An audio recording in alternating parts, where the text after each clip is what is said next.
We've been crafting flags and other memorial items for veteran families, especially Gold Star families. It's something we do almost every single day. There's product that we're sending out to support those families. Also for Memorial Day, we're partnering with Travis Manion Foundation to provide thousands of graveside American flags that will be placed on graves throughout the country. We dedicate our brand to remembering, employing, and empowering our heroes. So we try to do that every day by the people we hire, and then by empowering through finances. And we've raised over $1.5 million for veteran charities since we got started, and we just keep going as long as we can and trying to help our partners that are doing incredible things for our veteran service members.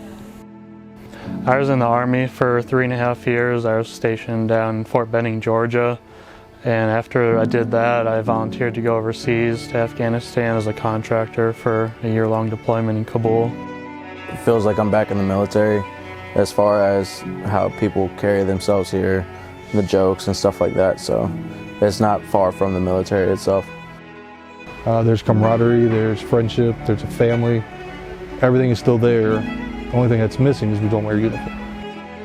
I think I have the best job out of everybody because I get to connect with the people that these flags are going to, which is amazing. Because for so many people, it's not just an item. It's somebody's heart that is going on a wall. It's a thank you. It's everything. It's so much more than a flag.